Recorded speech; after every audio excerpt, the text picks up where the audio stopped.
काय सांगते बालाजी? सर परत एकदा प्रश्न विचारा। नव मतदारांची नोंदणी खरं तर बंद आहे, हा देखील एक कळीचा मुद्दा। एका बाजूला 1 जुलैच्या यादीवरती जर मतदान होणार असेल तर मग 18 वय होऊनही अनेक जण मतदानाच्या हक्कापासून 5 वर्ष वंचित राहणार आहे। ती आकडेवारी नेमकं काय सांगते? तर सगळ्यात महत्त्वाचा विषय ही इतका गंभीर विषय आहे, यात सत्ताधारी येऊन गोंधळ घालतात कारण त्यांना विषय मारून न्यायचा असतो। खरं तर हे आम्ही का मागतोय ते ह्यासाठीच मागतोय की असे हे गांभीर्य नसलेले लोक सत्तेमध्ये नकोयत, म्हणून मतदान याद्या नीट असल्या पाहिजेत। आणि तुम्ही जो प्रश्न विचारलात, आज हजारो, तो एक्झॅक्ट आकडा माझ्याकडे नाहीये, पण आज हजारो लोक, लाखो तरुण आज जे निवडणुकीपर्यंत 18 वर्षाचे होत आहेत, त्यांना मतदानाचा अधिकार मिळत नसेल तर या देशाच्या नुकत्याच झालेल्या नागरिकांनी मतदान करण्यासाठी 5 वर्ष थांबायचं म्हणजे तुम्ही लोकशाहीची थट्टा करताय। मला सर काही महत्वाचे विषय मांडायचे आहेत।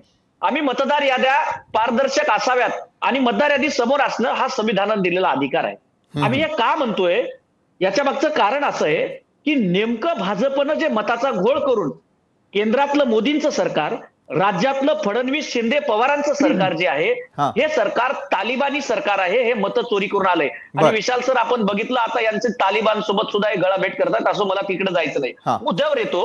तर यांनी काय केलेलं आहे, तर यांनी दवे सारखे जे लोक आहेत, अशा दवे सारख्या लोकांना जे भाजपचे हस्तक आहेत ते लोक आज निवडणूक आयोग चालवायला लागले। ते चोकलिंगम सारखे आणि ते जे केंद्रीय निवडणूक आयोगाचे आयुक्त आहेत, हे सगळे चमचे आहेत, हे सगळे भाजपचेच काम करतायत। मला एक मुद्दा तुम्हाला सांगायचा आहे की साकेत गोखले नावाचे एक तृणमूल काँग्रेसचे खासदार आहेत राज्यसभेचे, त्यांनी एक आरटीआय टाकला होता। तो विषय असा होता की निवडणुकीचे फॉर्म भरणे, मार्गदर्शिका सूचना, वोटिंग कार्ड बनवणे किंवा डाटा एंट्री करणे, याद्या डिजिटलायझेशन करणे, व्हीव्हीपॅट वगैरे जे काही गोष्टी होत्या, यासाठी निवडणूक आयोग काही प्रायव्हेट कंपनीला हायर करतो।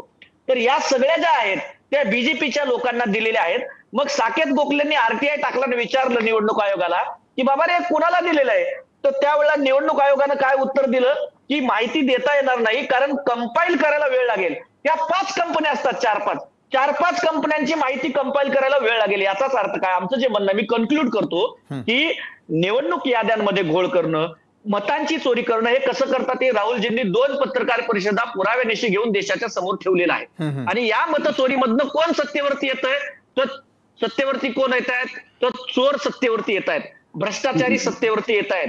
आता जर मी यादी वाचली मंत्रिमंडळातली, त्याच्यात भ्रष्टाचारी आहेत, लुटारू आहेत, बलात्कारी आहेत, टगे आहेत। समारोप करतो, आज शेतकरी आणि महाराष्ट्र संपूर्ण बुडालेला असताना सरकारला संवेदनशीलता वाटत नाही का, तर हे प्रामाणिकपणे निवडून आलेले नाहीयेत, तर हे चोरांचं सरकार आहे, मतचोरी करून निवडून आलेलं हे सरकार आहे, हे तालिबानी चोरांचं सरकार आहे। म्हणून आम्ही मानतोय की पारदर्शक मतदार याद्या झाल्या पाहिजेत। आणि मला शेवटचं सांगायचं आहे, सत्ताधारी प्रवक्त्यांनी मुद्द्यावरती डिबेट करावी, चर्चा भडकवू नये। जर तुम्ही खरंच प्रामाणिक असाल, आपल्या प्रश्नांची उत्तर आपण घेऊयात। विश्वासजी, मतदार याद्या पारदर्शक नसल्याचा मुद्दा आज दिवसभरामध्ये गाजलेला होता। अमोलजी, मी येणार आपल्याकडे, मात्र विश्वासजींना मला प्रश्न करायचा। विश्वासजी, नवमतदारांची नोंदणी असेल, कारण प्रत्येक मतदार हा प्रत्येक राजकीय पक्षासाठी तितकाच महत्त्वाचा असतो आणि त्याचं मतही प्रत्येक राजकीय पक्षासाठी तितकंच महत्त्वाचं असतं।